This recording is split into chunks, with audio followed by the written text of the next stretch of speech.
नमस्कार। कभी सोचा है कि रात में कभी-कभी चांद इतना बड़ा और शानदार क्यों नजर आता है? आज हम इसी के पीछे की पूरी कहानी जानेंगे। विज्ञान क्या है, इसमें कितना सच है और हमारे दिमाग का इसमें क्या खेल है, सब कुछ। हम सब ने कभी ना कभी आसमान में उस बड़े से चमकते हुए चांद को देखकर सोचा है, अरे वाह, आज ये इतना बड़ा कैसे दिख रहा है।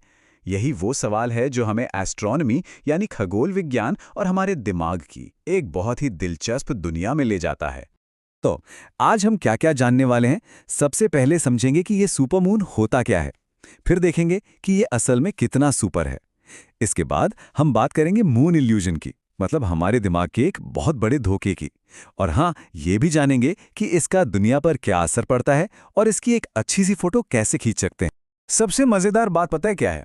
सुपरमून शब्द किसी एस्ट्रोनॉमर या साइंटिस्ट ने नहीं, बल्कि 1979 में एक ज्योतिषी ने दिया था।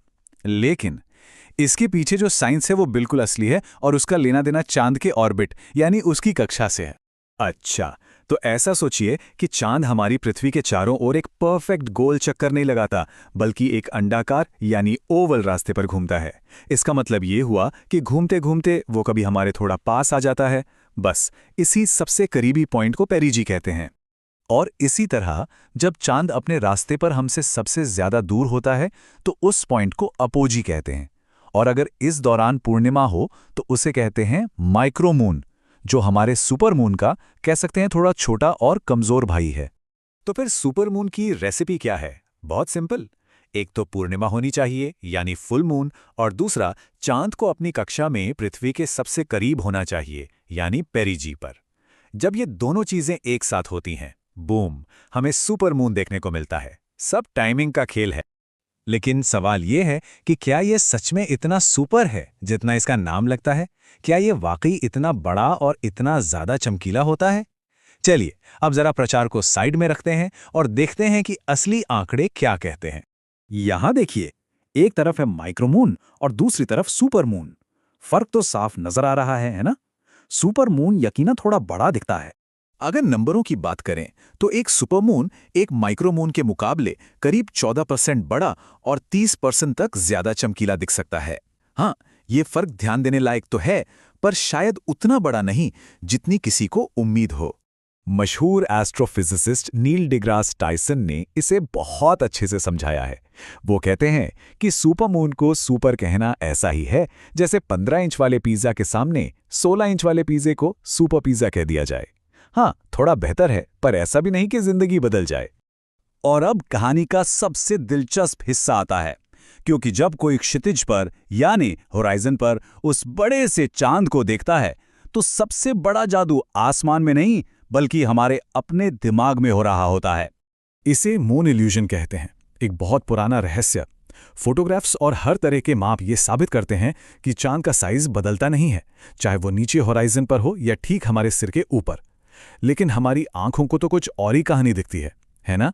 इसकी एक बड़ी वजह है पोन्जो इल्यूजन। ये हमारे दिमाग की एक चाल है। देखिए, जब चांद होराइजन पर पेड़ों, पहाड़ों या इमारतों के पास होता है तो हमारा दिमाग सोचता है, अरे ये चांद तो उन चीजों के भी पीछे है, इसका मतलब ये बहुत ही बड़ा होना चाहिए। सारा खेल बस नजरिए का है। इस भ्रम को तोड़ने का एक मजेदार तरीका भी है। अगली बार जब होराइजन पर बड़ा सा चांद दिखे तो बस अपनी सबसे छोटी उंगली यानी पिंकी फिंगर को हाथ सीधा करके चांद के सामने रखिए।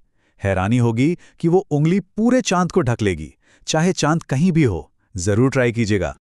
अच्छा, अब जरा कुछ आम मिथकों की बात करते हैं। सुपरमून का नाम अक्सर भूकंप और सुनामी जैसी बड़ी बड़ी आपदाओं से जोड़ा जाता है, लेकिन इन डरावनी कहानियों में कितनी सच्चाई है?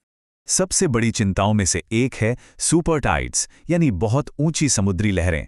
क्या चांद के करीब आने का मतलब है कि हमें बहुत बड़ी खतरनाक लहरों के लिए तैयार हो जाना चाहिए?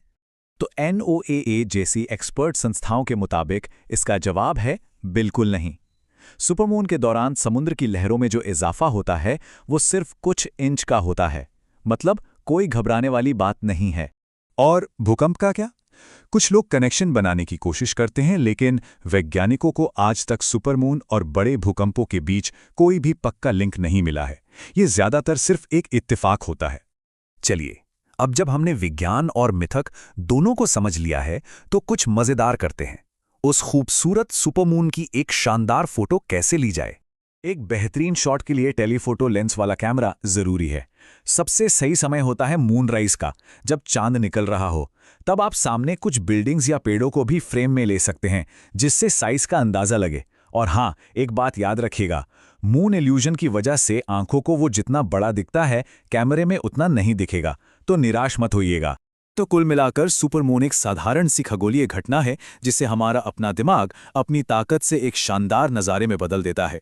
ये विज्ञान और मनोविज्ञान का एक बहुत ही खूबसूरत संगम है। तो अगली बार जब कोई बाहर हो और होराइजन पर उस बड़े दिलकश चांद को देखे तो एक पल रुककर सोचिएगा कि क्या ये सिर्फ एक खगोलीय घटना है या ये हमारे अपने दिमाग की एक अद्भुत कलाकारी का नज़ारा है। शायद जवाब इन दोनों का एक मिला जुला